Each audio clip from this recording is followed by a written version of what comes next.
Fraser, it's been a remarkable turnaround to this group. From missing the finals to now you're in a grand final. Can you speak on the pride you have in just how they've managed to do this and find themselves back in this position? Well, I think firstly the credit's got to go to the Queensland Rugby organisation for supporting the women's program. They've invested heavily in staff across a number of realms within the program, and for that we are the players are the benefactors of that. We've got a great facility there at Ballymore, and we've dedicated and devoted a lot of time and energy, and now we find ourselves on the cusp of the grand final.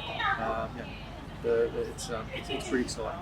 With all that investment, it does come also pressure to deliver results. I think it's the 5th final for the Reds without a title. What's been talked about in terms of how you go about breaking that drought and sort of getting that first one back at Ballymore? Well, I guess it is the classic saying, pressure is a privilege, and we're privileged to be in the big game tomorrow. We actually haven't even talked about the past, to be honest, because that was the past. Tomorrow is our opportunity to hopefully create something in history for our program and for the organisation, and that's all we can worry about. I'm not worried about the past one bit whatsoever. We're just looking forward to our opportunities tomorrow. There has been a theme of history in this group as well, going to Fiji, first Queensland side to do that. How do you think wins like that have just built the confidence of this group so that you're in the situation where a first win against New South Wales seems like it's on the table? I think every Australian team's trying to beat New South Wales, and we just get our chance tomorrow. Obviously, some wins throughout the season have put some confidence into us, and the one away at Lautoka was very special. It built some self-belief into the girls, and since we've played the Tars in the round games, we've built some confidence on that, and hopefully we look forward to testing that confidence tomorrow. On the team, how do you feel for people like Gemma and Sarah just to miss out on a game like this?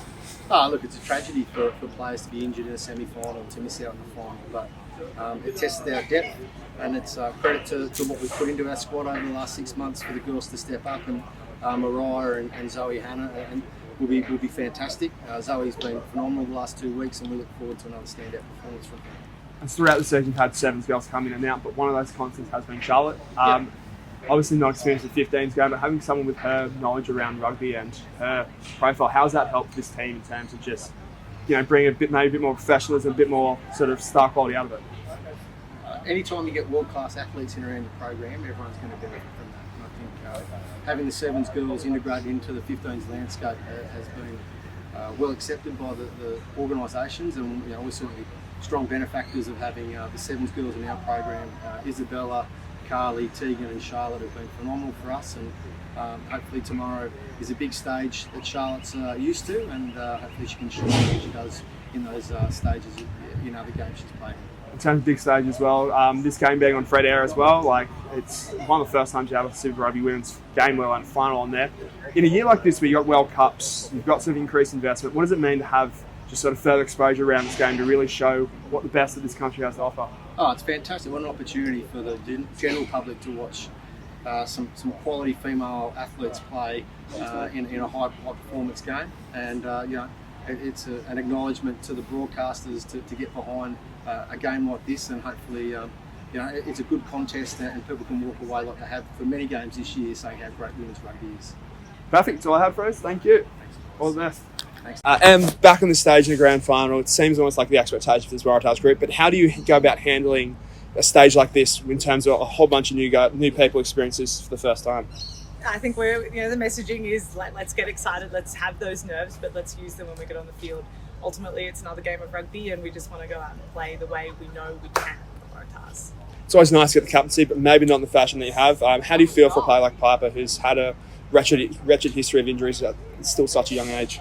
Yeah, my heart breaks for Piper. It sucks for anyone to go through the number of injuries that she has, but that's the reality of the Waratahs team at the moment. Is we've got a really strong 30, and we've got girls that can step up and fill in and take the roles that need to be filled to make this team still great.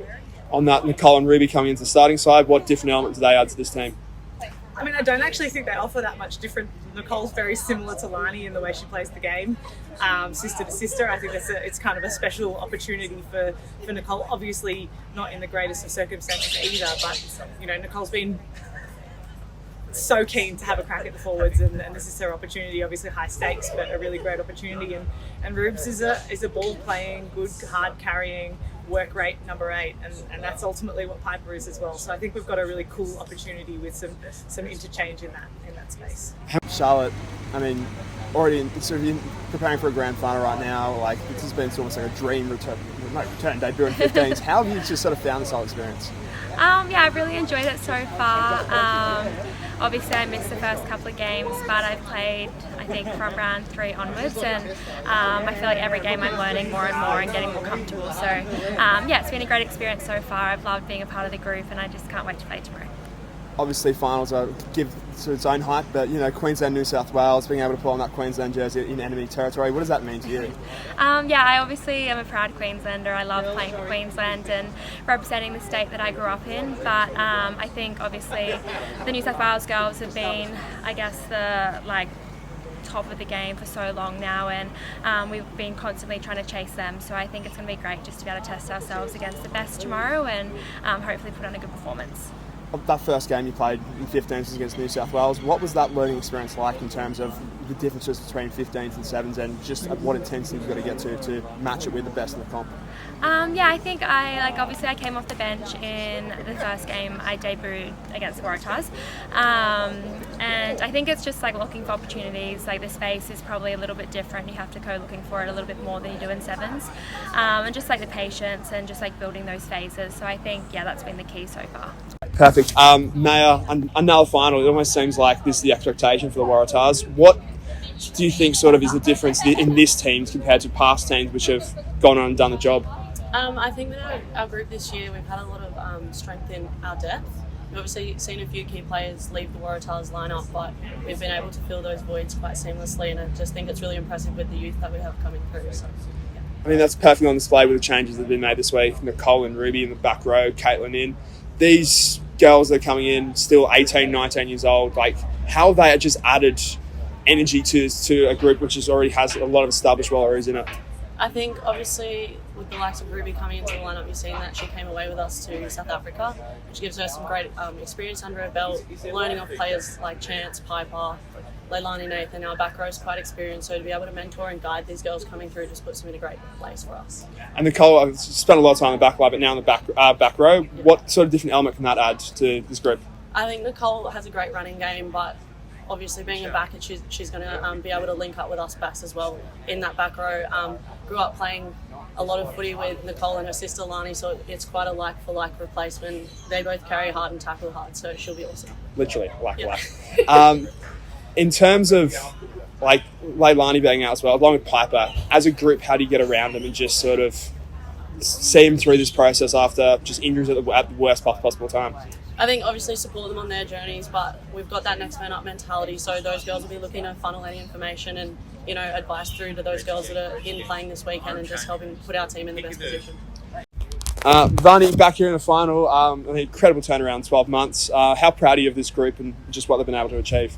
Yeah, I'm super proud of our squad this year. Last year was a real disappointing year for us, and now to have that, turnaround in 12 months and be running out tomorrow in the grand final, I'm pretty proud of the squad and our efforts this year.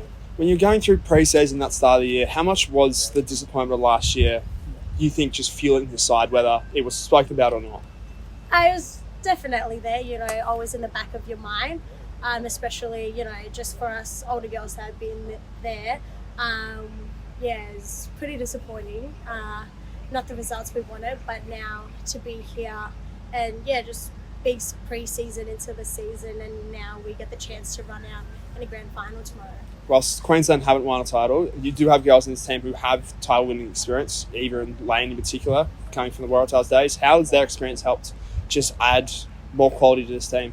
They've had a huge impact on our squad. Their leadership, but just their experience. They've been part of a winning side for how long now, and now to have that amongst us and have them share their experiences. And then you have someone like Charlotte as well, who's been here for 3 or 4 years, someone with a big game experience. How does having the quality in her, and along with those 7s players who come in and out, really just brought the sort of levels of this team further and further up? I think it's just just their calmness in huge games. I think we've seen what they can do. They've won championships and been in huge matches. So to be able to have them on our side running out tomorrow would definitely be huge for us.